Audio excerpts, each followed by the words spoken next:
ኢንተርኔት ዳርጋ ዘይብሉ ከምኡውን ATM ዘይብሉ ቦታ መንግስቲ ድማ ዳርጋ ንኹሉ ክፋላት መዓልታዊ ናብራ ዝቆጻጸረላ ሃገር እሞ ሕሰብ ኣብሉ ናብ ምብራቃዊ ገማገም ኣፍሪካ ትርከብ ኤርትራ እንቋዕ ብሓን መጻኩም ኣብዘን ቀቲለን ዘለዋ 4 መዓልቲታት በይነይ ኮይነ ሙሉእ ብሙሉእ ካብ መስመር ወጻኢ ኮይነ ምስቶም ጣልያንኛ ኣጸቢቆም ዘራቡ ደቅ ተዓዲ ክዘራረብ እየ ገለ ካብቲ ኣብ ዓለም ዘሎ ብሉጽ ቡን ክሰትየ ቀድሚ ሕጂ ከም ዝኣመሰለ ነገር ኣጋጢሙና ኣይፈልጥን እዩ ኣብ ገጠር ዝርከብ ዕዳጋ ኣግማል ምትሕሳስ ኣብ ርሑቕ ቁሸት ኣብ ተገብረ ምርዓ ቀቢላ ኣብ ሓንቲ ካብ ዓለም የተገለለት ሃገር ህይወት ከምዚዩ ዝመስል ኣብ ማዕርፎ ነፈርቲ ምስ በጻሕኩ ናይ መጀመርታ ጸገም ኣጋጢሙኒ እዚ ብወግዒ ኣብ ዓለም እቲ ዝዶንገየ ናይ ቪዛ መስርሕ እዩ ኣብዚ ንሰዓቱን ፍረቓን ገይረ ኣለኹ ካብ ማዕርፎ ነፈርቲ ዝወፀ ናይ መወዳእታ ሰብ ኣነ እየ እታ ጓልከ እንታይ ኣጋጢሙ ሕጂ እውን ኣብዚ እየ ዘለኹ እቲ መሕተሚ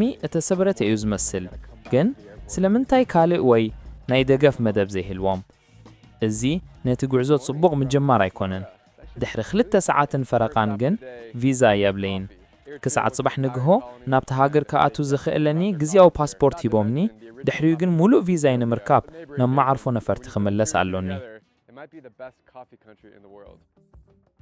ድሓንዶ ሓዲርኩም ንግሆ ካብ ኣስመራ ሎሚ ኣዝዩ ቁራር እዩ ናይ መጀመርያ መዕረፊ ቦታ እዩ ሎሚ መዓልቲ ቡንያ ኤርትራ ናይ ጣልያ ግዝኣት እያ ነይራ ጣልያውያን ከኣ ቡን ኣብዚያ ኣትዮም ሞዮም ቡን ካብ ኢትዮጵያ ከም ዝመጸውን ከነስተብህለሉ ይግባእ ነዚ ሓቂታት እዚ ኣብ ግምት ብምእታው እዚ ዞባ እዚ ሓደ ካብቲ ኣብ ዓለም ዘሎ ብሉጽ ቡን ዘፍልል ከባቢታት እዩ ክበሃል ይከኣል እዩ እዚ ኣብ ህይወተይ ካብ ዝቐረብክዎ እቲ ዝበለጸ ኩባያ ቡን ምዃኑ ብምእትምማን ክዛረብ እኽእል እየ እዚ ከዓ ኣበር ዘይብሉ ማኪያቶ እዩ መብዛሕቲኦም ውልቀ ሰባት ኣብ ውሽጢ ዶባታ እተፈቀደ ውሱን ዙረት ምስ ኤርትራ ኣይፈልጡን እዮም እቲ ምልካዊ ስርዓት ንምእታው ብጽኑዕ ይቆጻጸሮ ሙሉእ ብሙሉእ ፍቃድ ቪዛ ድማ ይእዝዝ እዚ ድማ መብዛሕትኡ ግዜ ብዘይ ገለ መግለጺ ምድንጉያት ወይ ምንጻግ ያጋጥሞ እዩ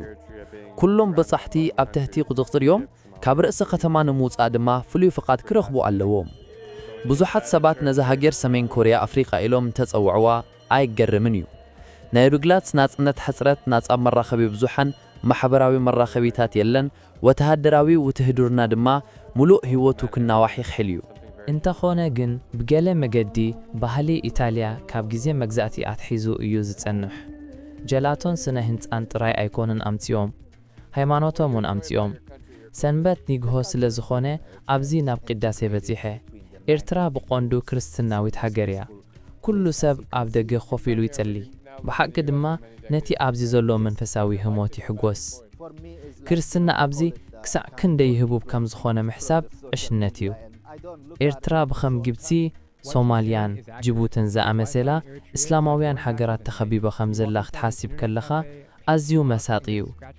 ኣብዚ ኣብ ውሽጢ ቤተ ክርስቲያን ምእታው ኣዝዩ ባህዝ የብል እዩ ሰብኡትን ኣንስቲን ኣካላቶም ዝሽፍን ጻዕዳ ክዳውንቱ ብኸመይ ከም ዝክደኑ ብሓቂ ዘገርም እዩ እዚ ኣዝዩ ፍሉይ ነገር እዩ ብዛዕባ ሃገርካን ባህልካን እንታይ ባሃዩ ዝብለካ ባህሊ ኤርትራ ካብ 9 ዓሌታት ዝተሓዋወሰ እዩ ከም ትሪኦ እቲ ዝበለጸ ሰላማዊ ቦታ እዩ ንስኻ መበቆል ካብዚ ኢኻ መጺኻ ግን ንዓሰርተታት ዓመታት ኣብ ኣሜሪካ ትነብር ኣለኻ እዚ ቁኑዕ ድዩ እወ ንድሕሪት ተመሊስካ ምጉዓዝ ከመይ ይስምዓካ ንኣይ ካብ ማሕበራዊ መራኸቢታት ዝወጻሉ እዋን እዩ ከም ፍሽለት ገይረ ድማ ኣይርእዮኒ እቲ ዝብሎ ዘሎ ቁኑዕ እዩ ኣብ ኤርትራ ዋይፋይ ምርካብ ናብ 9ታት ምምላስ እዩ ዝመስል ኣብ ኢንተርኔት ካፌ ተኣትዩ $2 ትኸፍል ፓስወርድ ዝሓዘ ስክሬች ካርድ ድማ ትቐበል ኢኻ ፍጥነት መራኸቢ ኣዝዩ ደንጓይ ካብ ምዃኑ ተላዕለ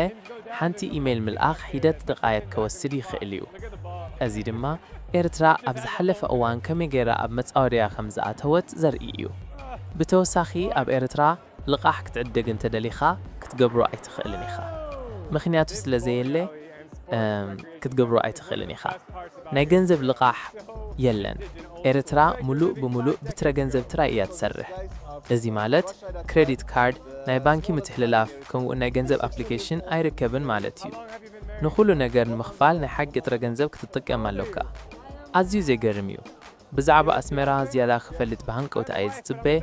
ፈለማ ግን መራሕ ማኪነይ ነቲ ካብ መዓርፎ ነፈርቲ ዝረኸቦ ፓስፖርተይን ቪዛይን ይመልሰኒ። ኣብ መወዳእታ ኣብዚ ሕጋዊ ምዃን ጽቡቕ እዩ። ሕጂ ናብቲ ኩሎም ደቂ ዓዲ ዝእክብሉ ሬትሮ ቦውሊንግ ኣሌይን ስፖርታዊ ህንፃና ንከይድ ዘለና። ኣብ ሓምሳታት ናብ ናይ ግዜ ማሽን ምእታው ብሓቂ እዩ ዝመስለኒ። እዚ ቦታ እዚ ብሓቂ ጽቡቕ እዩ። ንጸወታታት ቪድዮ ዝኸውን ክፍሊ ኣሎ። ሰባት ቢልያርድን ቦውሊንግን ይጻወቱ ኣለዉ። ኣብ መንደቅ እቶም ብዕድመ ዝደፍኡ ኢጣልያውን ሰብኡት ምስ ኤርትራውያን ሰብኡት ኣብ ውድድር ቦውሊንግ ዝሳተፉ ናይ ቀደም ስእልታት እውን ኣሎ። ክትዕዘብ ብሓቂ ዘደንቕ እዩ። ኣብ ምሉኡ እዚ ህንፃ እዚ ዲጂታል ወይ ኤሌክትሮኒካዊ ባእታታት የለን። ኩሉ ብእድዩ ዝካየድ። እቲ መዓቃኒ ብእድዩ ተመዝጊቡ። እቲ ሽኻል ምስ ወደቐ ሓደ ንእሽቶ ቁልዓ ነቲ ሽኻል ናብ ቦታኡ ይመልሶ። ነታ ኩዕሶ ኣስተብህለሉ። ሓደ ነኽዋል ጥራሕ እዩ ዘለዎ። ዋው! እዚ ባውሊንግ መዘናግዓን ስፖርታዊ መዘናግዒ ማእከልን ሓደ ካብቲ ኣብ ኤርትራ ጎሊሑ ዝረአ ቦታታት እዩ።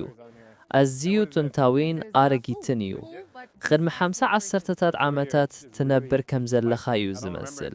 እዞም ቆልዑት እዚኣቶም ካብ ነገድ ራሻ እዮም። ክትወልድ ትደሊ ዲኻ? ኣብ ኤርትራ እቲ ዝነኣሰ ነገድ እዩ። ወዲ 16 ዓመት ኮይኑ ተመርዒሉ። ክንደይ ጌርካ ኣለኻ ካብ ትምርዖ? 4 ወርሒ ኣቢሉ ይኸውን። ሕፅዊታ ኣለኻ ድዩ? እወ ሰበይታ ኣላትኒ። ኣነ ሕጂ ወዲ 33 ዓመት እየ። ኣብዚ እዋን እዚ ናብ ድሕሪቲ ቦውሊንግ ኣእትዋ ኣለኹ። እዚ ኸኣ እቶም ቆልዑ ብኢድ ነቲ ሽኻል የዳልውሉን ነቲ ኩዕሶ ዝመልሱሉን ኣዝዩ ዝሑል ክፋል እዩ። እዚ ቦታ እዚ ንኹሎም እተሰበሩ ኩዕሶታት ከም መቓብር እዩ። ኣነ ምእንቲ ክነፍር ነታ ኩዕሶ ደርቢኣ ኣዝዩ ደስ ዘብል። ኣብ ማዓዲ ባውሊንግ ግዜ ምስ ኣሕለፍኩ ጥሜት ክስማዓኒ ስለ ዝጀመረ ነቲ ኣብዛ እተደንቅ ሃገር ዝርከብ ምግቢ ክምገብ እኸይድ ኣለኹ። ምስ ዘን ደስ ዝብላኻ ኤርትራውያን ማሐውዝተይ ኣብዝ ኣለኹ። ትማሊ ኣብ ነፋሪት ምስ ፍቓዱ ተራኪብና። ሰላም፣ ስምኪ ብኸመይ ትጽውዖ? ፍቓዱ ደስ ዘብል ሽም። ንስኺኻ? ናእሚ፣ ኣብ ኤርትራ ዝዓበኺ ኣይኮነንክን። ኣይፈለን። ኣበይ ኸዓቢኺ? ኣብ ኩሉ። ኣብዚ ምንባር ከመይ ይመስል? ዳርጋ ልበይ ኣብዛ ኣሎ። እወ፣ እዚ ዮሃንስ እዩ። ጆን ቺዝ ዝኾነ ይኹን ብዘይ ኣገድስ ብዛዕባኡ ተገዳሰነት ኣሎኒ። ከምዚ ዝመስል ብላታት ኣጋጢሙኒ ኣይፈልጥን እዩ፣ ግን ዘይእመን እዩ ዝመስል። ንኹሉ እቲ ኣብዚ ሰለዳ ዘሎ ሕብርታት ተመልከት። እዚ ኸ እንታይ እዩ? እዚ ፉል ይበሃል። ምርር ዝበለ ፉል። እቲ ዋና መዓርኹም ፍትኖ ግዲ ይብል ኣሎ። ዋው! ጥዑም ድዩ ነይሩ? እወ ብጣዕሚ ጽቡቕ። ኣብ ጉዕዞኻ ካብ ኤርትራ ከም ዝኾንካ ምስ ነገርካ ሰባት እንታይ እዩ? እዚ እንታይ እዩ? ኣብ ዓለም ዘለዉ መብዛሕትኡ ሰባት ንኤርትራ ከም ዘይፈልጥዎ ምፍላጥካ እንታይ ይስማዓካ? ንዓይ ብዛዕባ ባህለይ ንምምያጥ መድረኽ ዝተኸፈተለይ ኮይኑ እዩ ዝስማዕኒ። ኩሉ ሰብ ንኤርትራ ስለ ዘይፈልጦ ካብ ኣድልዎ ይርሕቕ ኣለኹ። ስለዚ እቲ ህቦም ዝኾነ ይኹን ሓበሬታ ጠቓሚ ምዃኑ ትፈልጥ ዶ? ብጣዕሚ ይመስግን። ይቐነየለይ። ቀበረባት የብዛሕልና ኣሎ እምበር እንታይ ስከፊል ምስለን ስእል ጥራይ ኣይኮነን ከምኡ ዝገብር ዘሎ። መብዛሕቲ ግዜ ከምኡ እዩ ዝገብር። ኣብ ከምዚ ዝኣመሰለ ዓብዪ ኩባንያ ንምምልኡ ተወሳኺ ብያታት ብቐሊሉ ክበላዕ ክእል እኳ እንትነበርኩ ንምቑር ምግቢ ዝኸውን ቦታ ክገድፍ ኣሎኒ። እዚ ከምዚ ኢሉ ከሎ ኣብ ስግርተ ከተማ ብዛዕባ ሓደ ጁላቶ ዝበሃል ድኳን ሰሚዕ ኣለኹ። እዚ ብኸዓ ብሓቂ ናብ ኢጣልያ ከም ዝምለስ ገበረኒ። ብጣዕሚ ጥዑም እዩ። ኣብ ወጻኢ እቲ ድኳን ህይወት እንታይ ከም ዝመስል ንምኽፋል ውዕውዕ ስምዒት ዘለዎ ካልእ ተቐባሊ ከባቢ ረኸብኩ። ህይወት ጽብቕቲ እያ። ምናልባት ካብ መጠን ንላዕሊ ፍሉያት ሕብረተሰብ ኣይኮናን፣ እንተኾነ ግን ንቡር ናብራ ኢና ንነብር ዘለና። ሙሉእ ህይወትካ ኣብ ኤርትራ ኢኻ ኣሕሊፍካዮ? እወ። ስለዚ ኣብ 67 ኢኻ ዓቢኻ? እወ። ኣብዚ ምህላወይን ድቕሪት ዝመለስ ዘለኹ ኮይኑ ዝስማዕኒ። ይኹን እምበር እናዓባኻ ከለኻ ከምቲ ሕጂ ዘሎ ኮይኑ ተሰሚዑካ ዶ ነይሩ? ብተፈጥሮ ተፈልየ እዩ። እተፈላለየ ኣጋጣሚታት ዘለዎ ተፈልየ እዋን እኳ እንተኾነ ብብዙሕ መገድታት ግን ኩሉ ነገር ኣረጊት ኮይኑ እዩ ዝስማዓካ። ዘመናዊ ምቾት የብልናን እንተኾነ ግን ነቲ ዘለና ባህ ይብለና እዩ። ኣብ ዓለም ንዘለዉ ኩሎም ሰባት ሓንቲ መልእኽቲ ከተመሓላልፍ ትኽእል እንተኾንካ እንታይ ምኾን? ብሰላም ምንባር ይሓይሽ። ሰላም ኣዝዩ ኣገዳሲ እዩ። እቲ ልዕሊ ኩሉ ኣገዳሲ ነገር ሰላም ምዃኑ ዝገልጽ ናይቲ ኸባኒ ምስማዕ ነቲ ህልዎ ኩነታት ኤርትራ ዘንጸባርቕ እዩ። ይኹን እምበር ኣብ 1991 ኤርትራ ን30 ዓመትን መንፈቕን ኣብ ትሕቲ መግዛእቲ ድሕሪ ምጽማማ ናጽነታ ረኸበት። ፈለማ ብኦቶማን ስዒቦም ግብፃውያን፣ ኢታልያውያን፣ ኣብ መወዳእታ ድማ ኢትዮጵያውያን። ኣብ 1998 ምስ ኢትዮጵያ ቺካነ ዝመልኦ ኩናት ተባርዐ። ብዓሰርተታት ኣሽሓት ዝቝሰሩ ሰባት ሞይቶም ን20 ዓመት ድማ ውጥረት ከይተፈትሐ ተረፈ። ኤርትራ ናጽነታ ካብ እትርከብ ኣትሒዛ ብፕሬዝዳንት ኢሳያስ ኣፍወርቂ ትመሓደር ኣላ። እቲ ጠበንጃ ስቕ ኢሉ ክኸውን ዝኽእል እኳ እንተኾነ ኤርትራ ግን ናጽ ኣይኮነትን። ነቲ ኣብ ኤርትራ ብኣሽሓት ዝቝጽሩ ታንክታት ዝመልእ ኣብ ኤርትራ ዝርከብ ሰፊሕ መቓብር ታንክታት በዚሐ እየ። እዚ ዝሓዝን ዛንታ እዩ። እዘን ታንክታት ዚኣተን ፍርሂ ስለ ዝሓደራ ነቲ ኸባቢ ተቖጻጸርዎ። እዚ ኸኣ ዓብዩ ራዕድን ብርታይ ኣርአየ። ኣብ መወዳእታው ድማ ተዓወቱ። እዚ ከዘክሮታት ጥራይ ድዩ? እወ ተዘክሮ። ክሸጥዎም ወይ ክኣትፍኦም ኣይድልዮን እዮም። ክዕቆብዎም ጥራይ እዮም ዝደልዩ። እዞም ታንክታት ዚኣቶም ኣብ እዋን ውግእ ኣብ መላእ ኤርትራ ዝርከቡ እኳ እንተነበሩ እቲ ልዕሊ ኩሉ ኣገዳስነት ዘለዎ ግን ማሳዋ እትበሃል ከተማ እያ ነይራ። ኣብ ወደብ ቀይሕ ባሕሪ እዩ ዝርከብ። ድሕሪ ግዜ ብዙሓት እተፈላለዩ ሓፀያዊ ግዝኣታት ንማሳዋ ክሳዕ እቲ ኣብ 1991 እተገብረ ዓብዪ ኩናት ኤርትራውያን ሰገግዎም። ኣብዚ እዋን እዚ ድማ ናብ ማሳዋ እንተኸይድካ ኩሉ ህንዛታት ከም ቀድሞ እዩ ዝተርፍ። ኣዝዩ ዘገርም እዩ። ንምብሳሕ ድማ ብሓቂ ባህ ዘይብል ቦታ እዩ። ነቲ ኣብ ኣሪዞና ዝርከብ ቤተይ ዘዘኻኽረኒ ብዙሕ ፒንቺ ፒር ካካቴ ኣሎ። ብልክዕ ተመሳሳሊ እዮም ዝመስሉ። ኩሎም ዞም ቆልዑ እሊኣቶም ነዚ እሹኽ እዚ ንምውጋድ ይሕግዙና ኣለዉ። ይቐንየለይ። ኣብ ናይ ቅድሚት ቀጽሪ ገዛይ ክጻወት ከለኹ ብሃንደበት ኣብ ቁልቁላል ወዲቐ ኣብ እግረይ ዓንዲ ሕቆ ክለኪብ ከለኹ ዝሓለፍክዎ ተዘክሮታት የዘኻኽረኒ። እንተወሓደ ስረይ ተኸዲነ ነበርኩ። ንኹላትኩም ኣመስግንኩም። ይቐንየለይ። ሰላም። ስምቲ ዶክተር መን እዩ? እንታይ እዩ ዝኸውን? ክዛ ሕጂ ኣብ ኣስመራ ጽቡቕ ጊዜ ሓሊፍ እኳ እንተነበርኩ፣ ሕጂ ግን ናብ ሰሜን ናብ ከረን ድበሃል ከተማ ኢና ንጓዓዝ ዘለና። ኣብ ኤርትራ ካልኣይቲ ዝዓበየት ከተማ እያ። ብዛዕባ ባህሊ ኤርትራ ዓሚቕ ምርዳእ መእንቲ ይህልወና ኣብ መገዲ ኣብ ናሽቱ ኣቑሻት ደው ክንብል ኢና። ዋው! ኣብ መንጎ ኣስመራን ከረንን ኣብ ትርከብ ንእሽተይ ቁሸት ደው ኢልና ኣለና። ከመይሲ ተኣባይቲ ብሓቂ ባሂት ዘይብል እዩ ዝመስል። ኣብዚ ቦታ እዚ ዝነብሩ ሰባት ልክዕ ከምቲ ኣስተኣሽሕ ዓመት ዝነበሩ እዮም ዝነብሩ።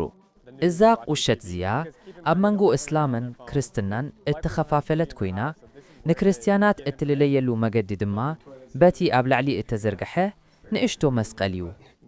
ንሓደ ሰብ ሰላም ክትብሉ ከለኻ ክትስዕሞ ኣለካ። ንሱ ድማ ይሓፍር እዩ። ነቲ ኣብዚ ዘሎ ቀሊል ናብራዩ ብሓጊ ኢንተርኔት የለን፣ ማይ የለን፣ ሰባት ብሓባር ጊዜ ሓልፉን ንኣሽሓት ዓመታት ባህ ዘይብልዎ ነጥፈታት ይሳተፉን እዮም። ብዛዕባ ፖለቲካ፣ ማሕበራዊ መራኸቢታት ወይ ስጋዊ ጥሪት ኣይግደሱን እዮም። ኣብ ክንዳኡስ ፍሽኽታ ዝመልኦ ቀሊልን ሰላማውን ናብራዮም ዝነብሩ። ሓንቲ ናይ ሓቂ ሕያዋይ ብዕድመ ዝደፍኣት ሰበይቲ እውን ከይተረፈት ቡና ክተስጢአና ዓደመትና። ብርግጽ ከነጽጉዎ ኣይንኽእልን ኢና። በዚ ምኽንያት ድማ ናይ ቡና ኣኼባ ንገብር ኣለና። እዚ ቦታ እዚ እስላማዊ እዩ። ኣብዚ ኩሉ ብኢድ እዩ ዝግበር። ኣንስቲ ድማ ንኹሉ እየን ዝፈጥራ። ኤሌክትሪክ ኣለዎም ድዩ? እወ። ጸዓት ፀሓይ ድዩ? እወ። እዛ ቡን ተዳለወለይ ሰበይቲ ኣዝያ ሕያዋይቲ እያ። እዚ ድማ ሓደ ካብቲ ኣብዚ ዞባ እዚ ኣጋጠመኒ ኣዝዩ ዘደንቕ ተዘክሮታት እዩ። ኣብ ገጠር ምንባር ትፈቱ ዲኻ? ብዙሕ ኣይትዛረብን እያ። እወ። ስለዚ ሓሳብ ንሓሳብ ምልውዋጥ በዳሂድ እዩ? እወ። ኣብዚ መዳይ እዚ ሒደት ቃላት ጥራይ እየ ዝዛረብ ዘለኹ። ኣዝዩ መሳጢ እዩ። ምስኣ ክትዘራረብ ኣይትኽእልን ኢኻ። ካብ ኦስማናን 2 ሰዓት ጥራይ ኢና ተጓዒዝና። እወ። በፍጹም ምስ ሰባት ክዘራረቡ ኣይክእልን እዮም። እወ። እዚ እንጀራ ተባሂሉ ይትጽዋዕ። ኣብ ኤርትራ ኣብ ነፍሲ ወከፍ መግቢ ዝብላዕ ቀንዲ መግቢ እዩ። ካብ ተፈለየ ሓርጭ ጣፍ እተሰርሐ ስፖንጂ ጎምዛዛ እንጀራ እዩ። ፀብሒን ሰላጣን ንምእካብ ድማ ክትጥቀመሉ ትኽእል ኢኻ። እሺ፣ ሓድሽ ጅንጅብል ቡን ካብዛ ጽቡቕቲ እመቤት። ዋው፣ እዚ ኣዝዩ ጥዑም እዩ። ልክዕ ከም ምቁር ጅንጅብል ቡን እዩ። ቅድሚ ሕጂ ከምዚ ዝኣመሰለ ነገር ኣጋጢሙኒ ኣይፈልጥን እዩ። ንእሽቶ ጽዋዕ ጥራይ እዩ ዘድልየካ፣ ድሕሪኡኻ ከም እትሕደስ ይሰምዓካ። ኣብ ሕቡራት መንግስትታት ኣሜሪካ ኣዝዩ እተዳኸመ ዓብዪ ኩባያ ቡኒ ንሰቲና። ኣብ ጥቓና ኣብ እትርከብ ቁሸት መርዓ ከም እተገበረ ስለ ተነገረና ሕጂ ክወፅእ ኣሎኒ። ናብ መርዓ ዝቐረበ ዕድመ ምንጻግ ኣዝዩ ኸቢድ እዩ። ይኹን እምበር እቲ ቀዳማይ ማዕረፈይ ኣብ ከረን ዝርከብ ዕዳጋ ኣግማል እዩ። እዚኣ ድማ ኣብ ኤርትራ ካልኣይቲ ዝዓበየት ከተማ እያ። እቲ ዘገርም በጻሕቲ ናብ ከረን ክበጽሑ ኣይፍቐደሎምን እዩ። እቲ ዘሐጉስ ግና እቲ ካብ ያንግ ፓይነር ቱርስ ዝመጽአ መራሒ ንኽኣቱ ምድለዋት ገበረለይ። ክሳብ ሕጂ ኣዝዩ ዘደንቕ እዩ። እቲ ቦታ ጽሩር እዩ። እቲ ህዝቢ ድማ መቕሉላት እዮም። እዚ ቦታ እዚ ዝያዳ ቀቢላዊ ሃዋሃው ኣለዎ። ኣብዚ ኣብ ከረን ናይ ማሕበረሰብ መንፈስ ብሓቂ ይስምዓካ እዩ። ኣስመራ ግን ዝዓበየት ከተማ እያ። ብዙሓት ኤምባሲታትን ዝያዳ ወጻኢተኛታት ኣለዋ። ኣብ ልምዲ ሱር ዝሰደደ ናይ ሓቂ ሓቕን ፍጹም ዘደንቕን እዩ። ኣብ ጥቓ ሓደ ዱካን እኸይድ ነበርኩ። ኣብኡ ድማ ብዙሓት ሰብኡት ኣብ መናብር ኮፍ ኢሎም ዜና ወይ ቴሌቪዥን ይርእዩ ነበሩ። ምናልባት ኣብ ቴሌፎኖም ኢንተርነት ከም ዘይብሎም ኣይትረሳዕ። ኣብ ቤቶም ከኣ ቴሌቪዥን የብሎምን። ስለዚ ሓበሬታ ዝእክብሉ ቦታ እዝዩ። ኣብ ጥቓ ሓደርያ ዘሎ ሽቓ ኣዝዩ ጽቡቕ እዩ። ኣብዚ ቦታ እዚ ምስትንፋስ ኣዝዩ ኣጸጋሚ እኳ እንተኾነ ብዛዕባ እቲ እንገብሮ ዘለና ነገር ግን ጽቡቕ ኣራራእያ ክትረክብ ትኽእል ኢኻ። ኩሉ እቲ ዝበልዖ ዝነበርኩ ምግቢ ነዚ መሳለጥያት እዚ ብዙሕ ሳዕ ክጥቀመሉ ነበረኒ። ኣምላኸይ፣ ኣብዚ ቦታ እዚ ብዙሓት ኣግማል ኣለዋ። ገመል። ኣብዚ እዋን እዚ ብኣግማል ተኸቢበ ኣለኹ። ኣብዚ ሙሉእ ብሙሉእ ተፈለየ ሓዋሃው ኣሎ።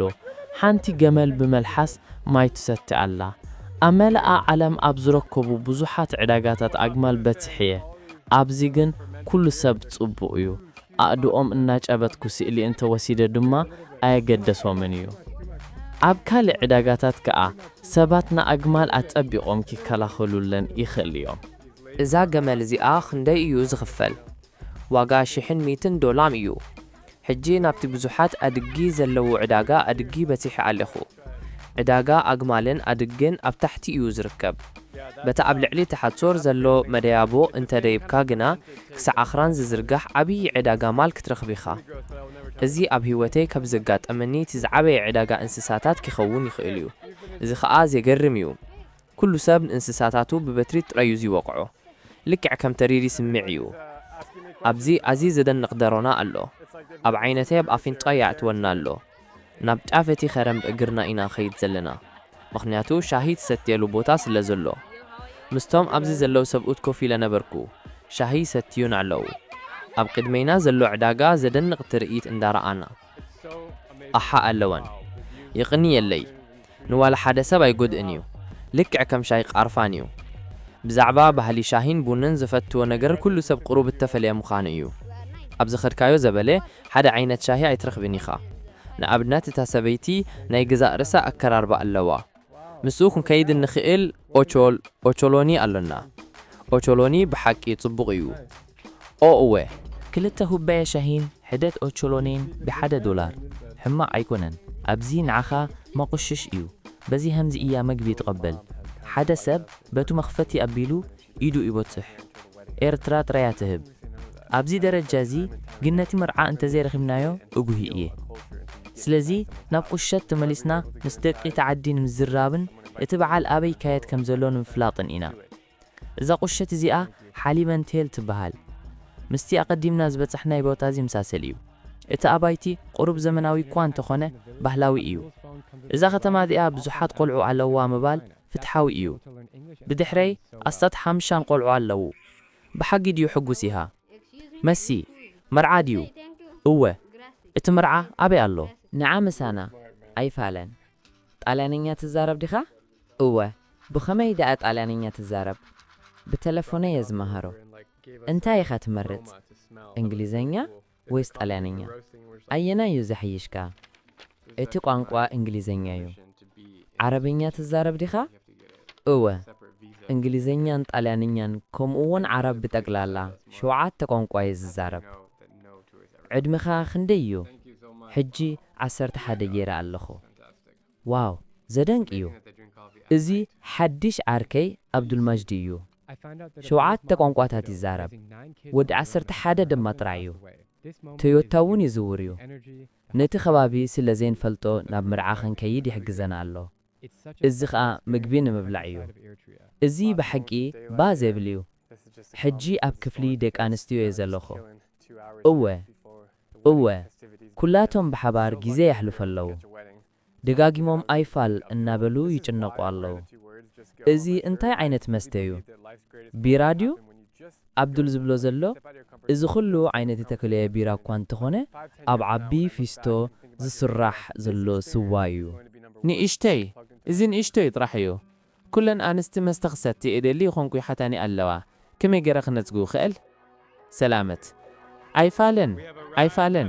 أيفالن دس إلني إسكن فتنو إذا خمتي أب كل أتحا جرات زت أمكو وتمساساليو إذا جن فليز بلت عم علوه كما يعلخا دحاني أبزي أزيو زيد النقيو واو أخرانن أقوامن أيني تيتيا جزاخا إزي جزاخا ديو كندي أحواتن أحاتن علوخم 4 أوداتن 5 أوالدن إنا يغني اللي واو لام ألاتكم سما منيو شام زي بشكلتايا تصبق أبزي عراد دي خات دكس ويس أبت عراد دكس أبكل تيويز دكس أبزو خونه بوتاك دكس خور ليه سلازي أدى عبد البنن مقبن كتستي بالكسي عدمتنا كساعة مرعاخ ساعة زفتسم أبزي خنزان نحكم من نخيل دما نقرتنا كما يقرنا إنا نزي خنتسكون نخيل كمتي دقاقي مزقلتكو نبيت حدثة كساعة تأتو بحق كتردؤون كتلما مدون أي كخيلن إخا